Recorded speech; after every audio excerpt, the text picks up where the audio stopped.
Le président du Faso est arrivé aujourd'hui à Kaya, dans la province du San-Matenga. Demain, il va présider la cérémonie officielle d'ouverture des Journées nationales du paysan. Avant d'arriver à Kaya, Roch-Marc Christian Kaboré a marqué des arrêts dans certaines localités et à chaque étape, il a été chaleureusement accueilli par les populations. Ambiance dès le début de ce journal. Dans l'actualité également, l'État burkinabé reprend la compagnie Air Burkina des mains du groupe ACFET. L'acte a été matérialisé cet après-midi par la signature d'une convention entre les deux parties. Avec cette reprise, c'est une nouvelle page qui s'ouvre pour cette compagnie aérienne nationale qui souffle ses 50 bougies. Des idées et des projets d'œuvres architecturales pour perpétuer l'œuvre du président Thomas Sankara, c'est ce que souhaite recevoir l'association Comité international Mémorial Thomas Sankara. Il a lancé à cet effet un concours qui va se dérouler jusqu'au 24 juillet prochain. Mesdames, Messieurs, bonsoir. Merci de nous suivre. L'actualité au Burkina Faso, c'est bien la tenue des Journées nationales du paysan. L'événement se passe à Kaya, chef-lieu de la province du San-Matenga et de la région du Centre-Nord. Nous retrouvons sur place Fousseni Kindo pour avoir des informations entrant dans le cadre de cette manifestation. Fousseni Kindo, bonsoir, vous avez l'antenne. Bonsoir, vous avez l'antenne. Nathalie Kaoré, bonsoir. Mesdames, Messieurs, bonsoir et merci de nous rejoindre ici à Kaya, le chef-lieu de la région du Centre-Nord. Entre Léo en 1993 et Kaya en 2017, la journée nationale du paysan aura vécu 20 éditions. Et cette année, les acteurs marquent une halte pour une évaluation. Mais au-delà de l'évaluation, c'est une nouvelle formule de la journée nationale du paysan qui sera dégagée à l'issue de ces assises de Kaya. Et pour ce bilan, le président du Faso est à Kaya depuis la fin de matinée. Le président Roch-Marc Christian Kaboré, qui est arrivé par la route ce jeudi en fin de matinée, et sur le trajet qu'il a conduit ici à Kaya, Roch-Marc Christian Kaboré aura pu apprécier la mobilisation des Burkinabés. Ambiance avec Urbain Benito Somé et Moumouni Soubega. En route pour Kaya, le président du Faso marque 5 haltes. Signaré, première étape. Roch-Marc Christian Kaboré accorde quelques minutes de son temps aux forces vives et aux populations de la cité de Naba-Oubri. Poignée de main aux populations et le voyage se poursuit. Direction Korsimoro.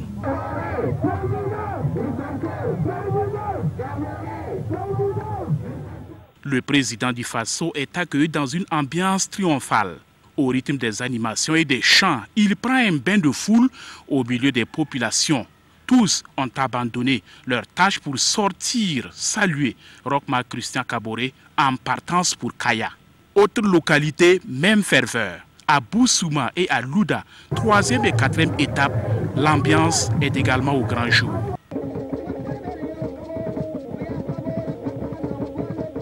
Choisir le San-Matenga pour la rencontrer tous les paysans de Burkina Faso, c'est vraiment des sentiments de joie et de reconnaissance. Mais aussi, vous savez que la cause des paysans, c'est une cause qui nous est très chère.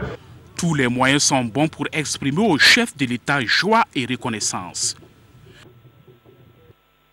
C'est une grande joie pour nous d'avoir accueilli le président de tous les Burkinabés ici, dans notre province. Nous disons aussi Dieu merci, parce qu'il s'est déplacé pour rencontrer nous les paysans. C'est un honneur pour nous, dit cet homme. C'est des sentiments de joie et de fierté. Voilà que les présidents viennent saluer le travail des producteurs. Nous, on accompagne les producteurs depuis une vingtaine d'années. Effectivement, avoir les présidents qui viennent pour honorer le travail des producteurs, l'encourager de son travail et également voir ce qui peut être fait pour que l'activité puisse nourrir son homme, c'est vraiment un avantage. À l'entrée de Kaya, où le président du Faso va présider demain les festivités de la 20e édition des Journées nationales du paysan, Roch-Marc Christian Kaboré a également eu droit à un accueil digne de son rang. À Zignaré, à Korsimoro, à Boussouma et à Louda, les populations dans leur ensemble ont exprimé leur satisfaction quant à la visite de Roch-Marc Christian Kaboré, un signe que le chef de l'État est proche de son peuple, selon un habitant.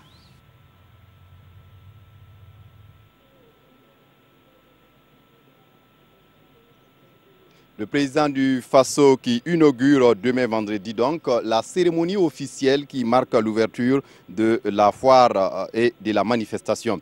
Sur le site de la foire d'exposition des produits locaux, l'heure est à l'ouvrage et les acteurs mettent les petits plats dans les grands pour la réussite de l'événement malgré les intempéries. Ces promoteurs le souhaitent un grand rendez-vous pour les acteurs du monde rural.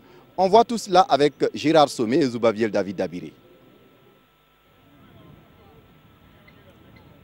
Lentement mais sûrement, la place du Conseil régional du Centre-Nord se transforme en site d'exposition et de valorisation des produits locaux.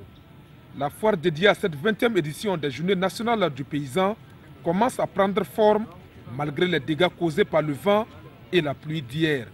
Pour le comité régional d'organisation, le pari est en passe d'être tenu. Jusqu'à présent, je pense que ça peut aller. Parce qu'on s'est dit que d'ici le soir, à partir de 16 h, on pourra en tout cas installer tout le monde. Parce que vous voyez, les gens là s'activent pour mettre les temps là sur place, pour que les gens là puissent en tout cas intégrer et permettre même aux jurys de commencer leur travail ce soir. Et pendant que les ouvriers s'activent à reconstruire les stands d'exposition, les acteurs du monde rural, eux, commencent à exposer le fruit de leur créativité. Nous exposons principalement les produits forestiers non liés. On a 4 principaux produits, les produits à base de néré, les produits à base de nîmes, les produits à base de balanites et les produits à base de karité. On souhaite que lors de ces JNP, on puisse montrer nos productions et que nos produits soient vus au moins par les producteurs de toutes les régions du Burkina Faso et les décideurs, afin qu'on puisse encore avoir plus de visibilité et savoir ce que nous aussi nous faisons dans un coin du Burkina et nous aider à améliorer. Aujourd'hui, les transformateurs reconnaissent l'apport des JNP dans l'amélioration de leur production. Et ils espèrent que ces journées promotionnelles et de réflexion constitueront un point de départ pour la mise en œuvre effective du concept Consommant burkinabé. Kaya sous le feu donc des projecteurs, mais comment les populations de Kaya accueillent cette manifestation? D'ailleurs, sont-elles au courant de l'événement? Ce matin, l'ambiance était morose dans les rues de Kaya. Pour les habitants, pas d'inquiétude, la fête sera belle. Siedi Larienne, Zalissa Sanfo. Journée nationale du paysan à Kaya. Ce matin encore dans les rues, rien n'est perceptible. Mais les habitants, eux, ont à cœur de commémorer cette journée comme il se doit. La fête des paysans à Kaya, c'est une joie pour nous. Nous avons déjà choisi des bœufs et des céréales que nous allons présenter, puis nous allons profiter pour exposer nos doléances. Grand moment d'attente et d'espoir aussi. Mamadou Sawadogo n'a pas encore terminé la couture de son boubou. Mais peu importe, il participera avec fierté aux différentes rencontres, surtout qu'il garde l'espoir qu'à l'issue de ces journées, des solutions seront trouvées pour le plein essor de l'agriculture au San Matenga. Si vous jetez un regard sur notre barrage, vous verrez qu'il a tari, alors que sans eau, il n'y a pas d'agriculture. À côté de ceux qui s'activent pour que ces JNP soient une réussite, il y a des gens qui disent ne pas être au courant de la tenue d'un tel événement ici à Kaya. Mais qu'à cela ne tienne, vive les paysans et vive les JNP. Nous n'étions pas au courant, mais s'il y a cette rencontre avec les paysans, on se réjouit déjà. C'est la deuxième fois que Kaya est sous les projecteurs après le 11 décembre. Et tous ici se réjouissent. Leur souhait, c'est que de ces journées sortent des décisions fortes et des actions concrètes pour que le Burkina Faso puisse atteindre l'autosuffisance alimentaire. À présent, nous sommes en compagnie avec le ministre en charge de l'agriculture, M. Jacob Ouedraogo. Monsieur le ministre, bonsoir. Et merci de venir nous donner des éclairages sur cette 20e édition de la Journée nationale du paysan. Alors demain, c'est la cérémonie officielle d'ouverture de cette Journée nationale du paysan. environ 1000 producteurs venus des 45 provinces du Burkina sont à Kaya pour cette manifestation. Est-ce que vous êtes confiant? Est-ce que tout est prêt? Oui, je voulais tout de suite vous dire que tout est fin prêt pour que nous puissions passer une très belle fête. Vous avez même vu les producteurs sur le terrain en train de reprendre les stands après une forte pluie qui les a endommagés. La reprise a été faite, les producteurs sont déjà à Kaya, les exposants sont là. Et tout le monde est là et vous avez même déjà présenté que le président est arrivé à Kaya. Tout est fin prêt pour que la fête soit belle demain. Et donc demain c'est le forum, le meeting d'abord avec les producteurs qui va être marqué par un certain nombre d'activités. Est-ce que vous pouvez nous rappeler un peu les grands moments? Oui, les grands moments de demain, c'est d'abord les différents discours, discours de bienvenue, discours de présentation des situations des sérails, discours de lancement de la grande cérémonie. Il y aura également, après les discours, les décorations qui seront faites. Les récipiendaires recevront leurs médailles pour le grand mérite qu'ils ont eu dans le monde rural. Il y aura aussi les salutations, les félicitations, les encouragements du président qui va serrer la main de tout un chacun. Et il y aura aussi les dons de matériel agricole et d'intrants pour accompagner les producteurs dans la saison qui va bientôt commencer. Et pour le face-à-face des producteurs avec le président du FASO, c'est samedi matin. Là, c'est samedi. Mais demain, je voulais de vous préciser qu'il y a la grande foire qui va être ouverte, foire pour laquelle vous avez vu le travail qui est la mise en place. Voilà, la mise en place des stands. Et nous savons que demain aussi, le président va offrir un déjeuner à tous ces producteurs qui sont venus pour le rencontrer. Et le face-à-face, samedi matin, va être l'occasion de faire le bilan. Mais déjà, est-ce qu'on peut avoir une idée des innovations pour cette 20e édition? Oui, il faut se dire que les innovations pour ce 20e anniversaire, nous avons d'abord commencé par intégrer les producteurs eux-mêmes dans la gestion de la GNP. Ils sont tous responsabilisés au niveau des différentes commissions, sauf la sécurité, le protocole et la santé. Ça, c'est déjà quelque chose qui est lancé.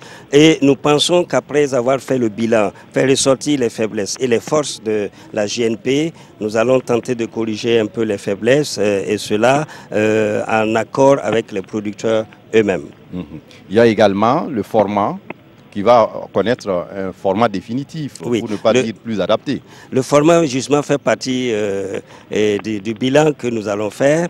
Et aujourd'hui, nous pensons pouvoir faire une GNP, c'est des propositions, bien entendu, qui seront discutées et décidées avec les producteurs eux-mêmes, parce que nous ne voulons pas aller vers un format que sera imposé par le gouvernement. Alors, nous pensons que dans les propositions qui seront faites, une décision sera prise, soit pour aller à une GNP avec un secrétariat permanent qui travaille en étroite collaboration avec le gouvernement et les producteurs, ou un format où ce serait les producteurs eux-mêmes qui prendront en charge toute l'organisation et qui vont dégager les budgets nécessaires pour une bonne exécution de ces genres d'événements. Et tout cela reste à être décidé par les producteurs eux-mêmes le samedi à l'issue du face-à-face avec le président du FASO.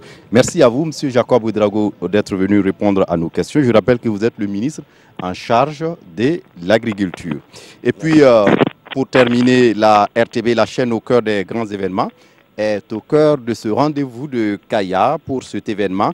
Elle a déployé des grands moyens pour faire vivre en direct demain deux activités majeures. D'abord, le forum et également le meeting du samedi matin. Et pour ces deux directs, les duplex et les différents reportages, c'est environ une cinquantaine d'agents qui est mobilisé. Les directs seront possibles grâce au car Obevan qui est la régie mobile, ainsi que le Flyway qui est également une valise satellitaire et des images signées Sié Dilarié Yene Oumou Sissé. Voilà Nathalie Kaoré, ce qu'on peut dire de l'ambiance ici à Kaya, à demain pour d'autres actualités sur la Journée nationale du paysan.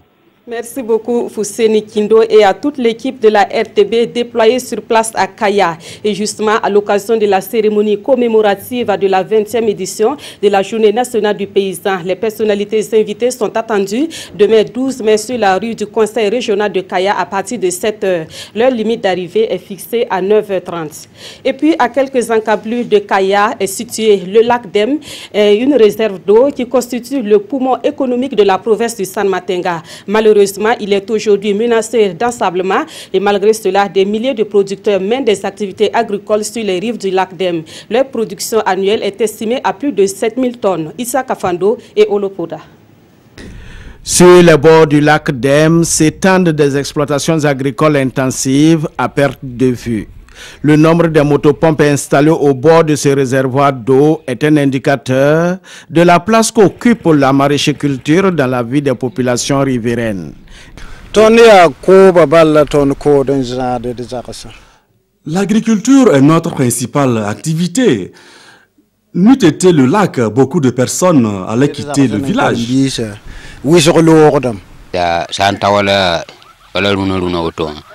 En saison sèche, nous faisons la culture de contre-saison. Et pendant la saison des pluies, nous repartons au champ.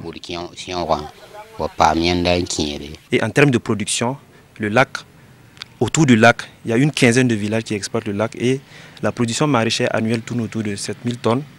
Et tout ce qui est des légumineuses et des tubercules autour de 2000 tonnes. Pour dire vraiment que c'est une retenue d'eau qui vraiment offre de grandes potentialités et de beaucoup d'avantages pour la province, pour la région du Centre-Nord, la province du San Matenga en particulier. On trouve ici des parcelles de choux, de la tomate, des aubergines, du piment et bien d'autres. Ici, ce sont des milliers de producteurs qui exploitent les rives du lac. Alors, question, l'activité nourrit-elle son homme? Avec 5 parcelles de choux, on arrive à couvrir nos besoins et même à acheter une moto neuve. Ce qui fait que nos enfants ne vont pas sur les sites aurifères. On ne connaît pas non plus l'exode rural. Comme ces maraîchers, ils sont nombreux les exploitants du lac Dem qui vivent de leur métier. C'est le cas de ce producteur de bananes qui exploite une superficie de plus de 2 hectares sur les berges du lac. En 6 ans d'expérimentation, il affirme que son exploitation lui permet de vivre décemment. Avant, je vendais mes récoltes à Ouagadougou, mais aujourd'hui, je n'arrive même pas à satisfaire la demande sur le plan local. Je vendais la tonne à 300 000 francs CFA. Il arrive souvent même que ma production atteigne 3 à 4 tonnes. C'est vraiment de l'argent. Malheureusement, l'appât du gain amène certains exploitants à poser des actes d'incivisme qui sont aujourd'hui les causes de la dégradation du lac. Et parmi ces pratiques, il y a les exploitations dans le lit même du lac qui accélèrent l'ensablement et l'utilisation abusive des pesticides, source de pollution. Les acteurs du monde rural qui interviennent dans la transformation des produits locaux seront bien présents à Kaya pour ces JNP. Dans ce journal, nous allons à la découverte d'une transformatrice de produits locaux. Elle est basée dans la région du Nord. Elle c'est Adjarotou Wedrago et elle transforme les mangues, les produits céréaliers et maraîchers. À ce jour, elle emploie une centaine d'autres femmes. Son portrait avec Irénée Kaboré et Alidou Alain Savadogo. Pour un début là, ça n'a pas été facile. Notre première année là, ouais, on a pleuré. Et c'est par le courage et la détermination que Agaratou Wetraogo Guindo, appelée Aga, est aujourd'hui une transformatrice dans la région du Nord. Âgée d'une quarantaine d'années, Aga a abandonné l'école au secondaire pour s'aventurer dans l'animation des associations avant d'arriver dans la transformation des produits locaux en 2008. Pour la transformation agroalimentaire, je peux dire que nous transformons les fruits, légumes, céréales et tubercules. Après plusieurs faillites dans la transformation en 2008 et 2011, Aga est parvenu à mettre en place une association nommée Centre de veille pour la promotion de la femme CEPROFEM. L'objectif, c'est quand même rassembler les femmes et les enfants à trouver un moyen de pouvoir sortir dans la pauvreté. 90% des femmes sont des veuves, des jeunes femmes veuves. Pour le fonctionnement du centre, Madame Ouedraogo emploie plus d'une centaine de femmes. La quantité de mangue transformée est environ 2 tonnes par jour. Si on avait notre propre véhicule, on allait prendre beaucoup, au moins 15 tonnes, qui vont nous permettre de travailler une semaine. Et attendre le temps que les camions repartent au niveau de Ouroudara, aller chercher encore. Une partie des produits transformés est transportée à Bobo et en Allemagne. La transformation est une activité qui nourrit son homme selon Agia. Nous avons des femmes qui sont des cas sociaux. Nous payons des vivres aussi pour soutenir les femmes. Nous payons aussi la scolarité des femmes, des enfants des femmes. Il y a des femmes aussi, elles sont pas veuves, mais elles sont plus que veuves. C'est des femmes diminuées. Il faut les accompagner. Donc, du coup, on les aide par rapport à ça. La location de la cour, les coûts du transport des mangues de Ouroudara constituent des difficultés qui réduisent considérablement les économies de Agia. Et le maïs fait partie des matières premières pour les transformateurs des produits locaux. Et parlant de cette céréale, la recherche agricole a permis d'améliorer les semences du maïs au Burkina Faso. Cette évolution a un impact positif sur la production agricole et elle fait la fierté des producteurs burkinabés et même au-delà de nos frontières. Plus de précisions dans ce dossier signé Karim Ilboudo et Adi Sandamba. Ceci est un échantillon de semences améliorées de maïs, fruit de la recherche burkinabé. Nous sommes dans l'un des laboratoires de l'Institut national de recherche agricole INERA, site de Farakoba. Ici, des chercheurs ont mis au point plusieurs variétés de semences améliorées de maïs. L'INERA a mis au point une quarantaine de variétés de maïs, dont 12 d'entre elles sont activement exploitées chaque année par nos braves agriculteurs. Ces résultats sont donc le fruit de plusieurs années de recherche. Et chaque variété est adaptée à des conditions climatiques bien précises, ainsi qu'à des critères particuliers. Ces 12 variétés qui sont activement cultivées chaque année se caractérisent par leur couleur. On en a deux essentiellement. La couleur blanche, qui est la couleur dominante que les consommateurs sollicitent, puisqu'ils le mangent en majorité sous forme de taux, et la couleur jaune, pour ce qui est du maïs consommé en frais, le maïs utilisé comme couscous et autres recettes dérivées. Et beaucoup d'entre elles résistent à la sécheresse. Elles sont toutes résistantes aux maladies que nous rencontrons au Burkina Faso.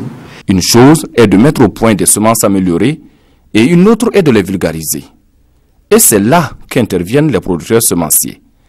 Un maillon de la chaîne qui sert de courroie de transmission entre les chercheurs et les agriculteurs. Notre travail aujourd'hui consiste à faire de telle sorte que le plus grand nombre de producteurs burkinabés puissent effectivement connaître ces variétés. Si vous partez aujourd'hui à Kaya, vous partez à Ouéouia, vous allez voir des gens qui sont en train de rentrer dans la production du maïs. Ce n'est pas pour rien, c'est parce que c'est plus rentable.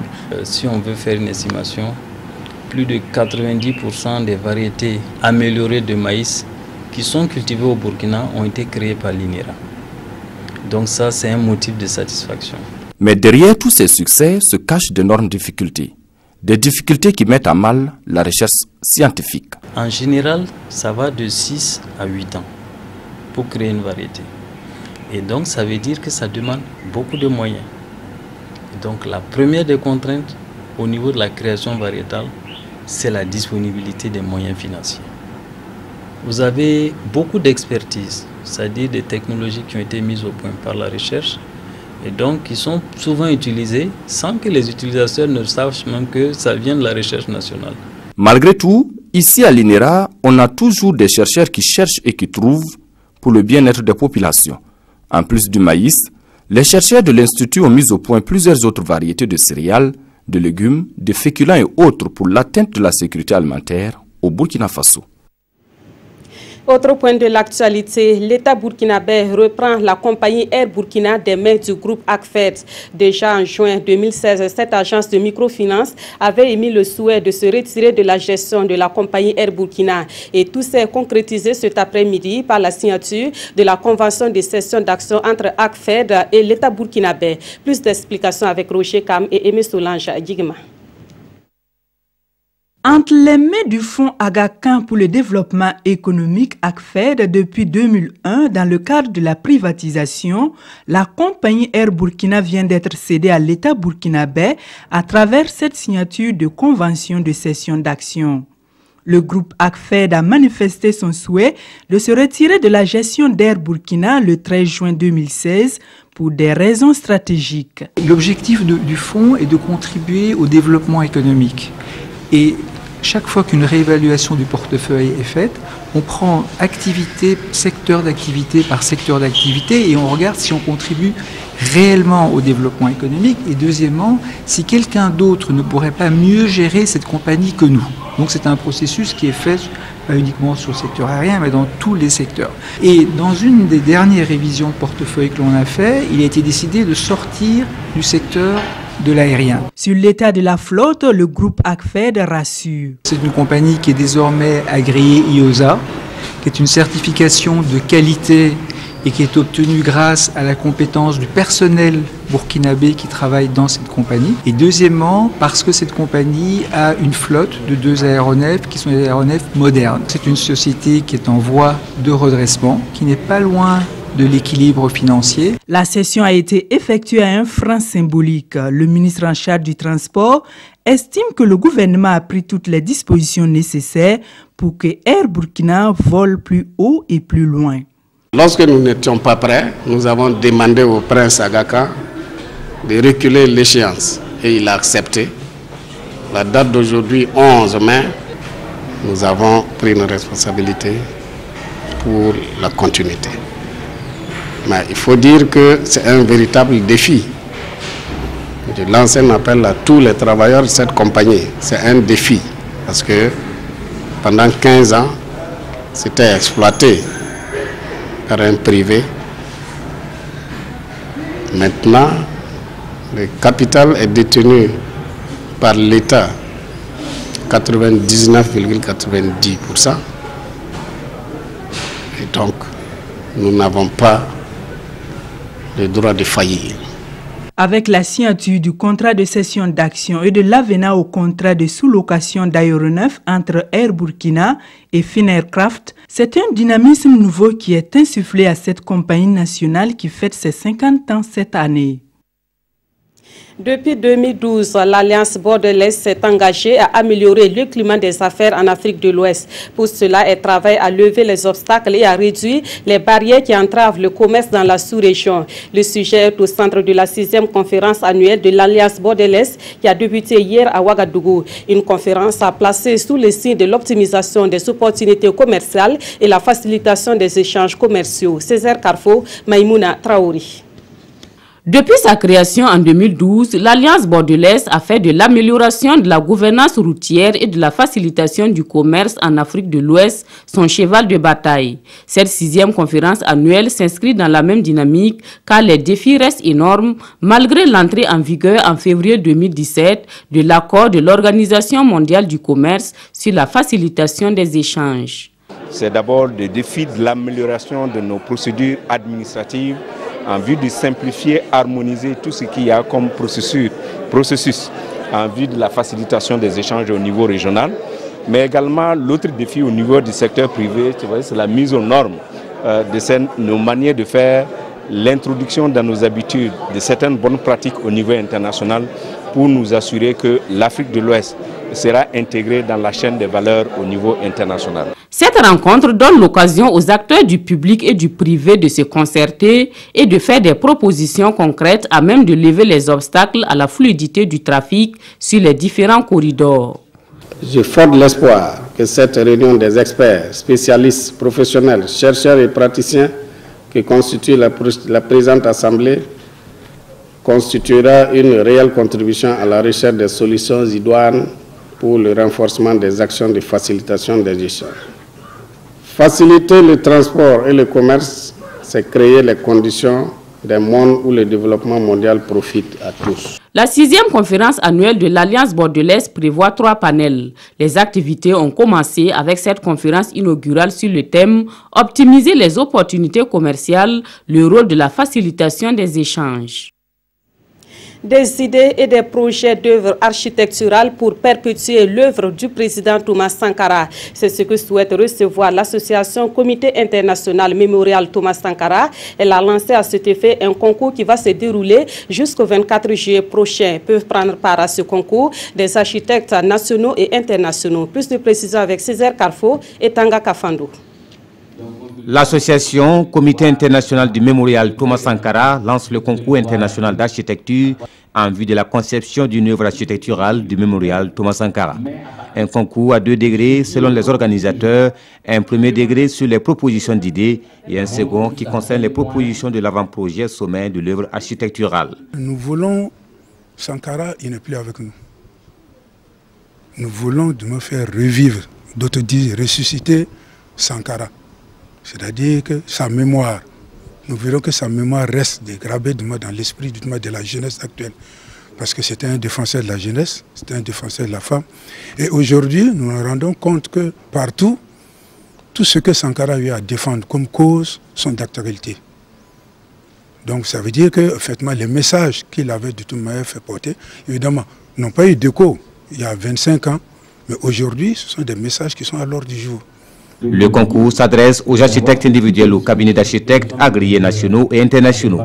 Le jury est composé de 8 membres, dont 3 représentant l'ordre des architectes du Burkina, 2 représentant l'association, 1 représentant le ministère de la Culture, des Arts et du Tourisme, 1 représentant la Direction générale de l'architecture, de l'habitat et de la construction.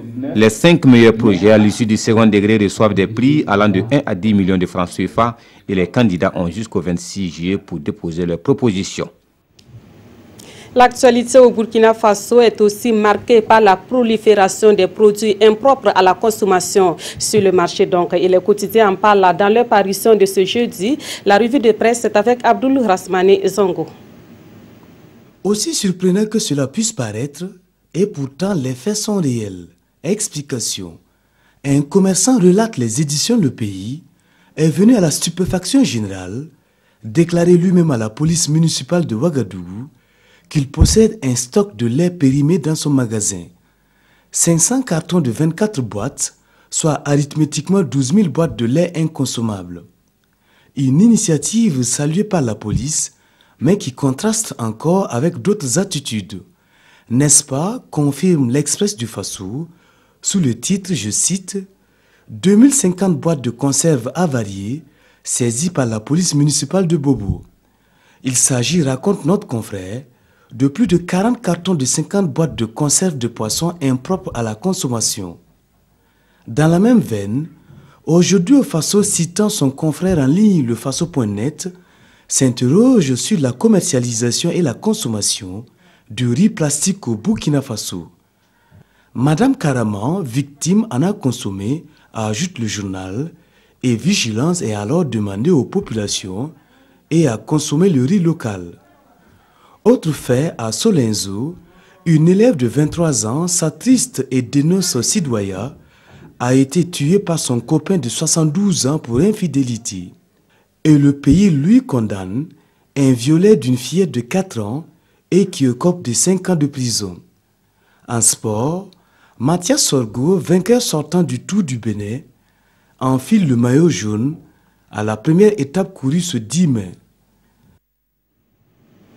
Nous sommes le 11 mai et le monde des artistes célèbre la disparition de Bob Marley, mort en 1981. Jusque-là, sa musique a bercé des millions de mélomanes à travers le monde. Je vous propose justement un bout de ce répertoire musical.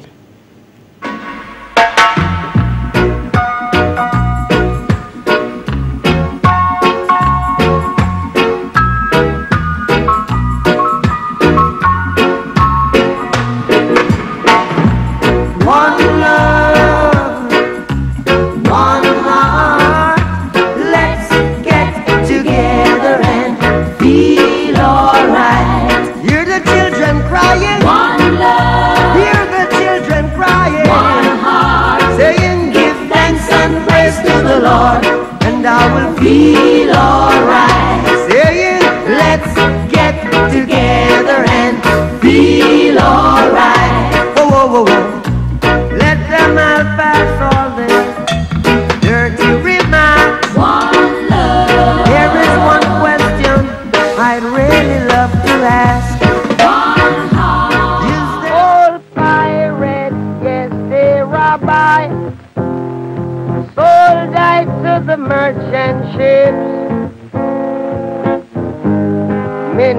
after day to guide.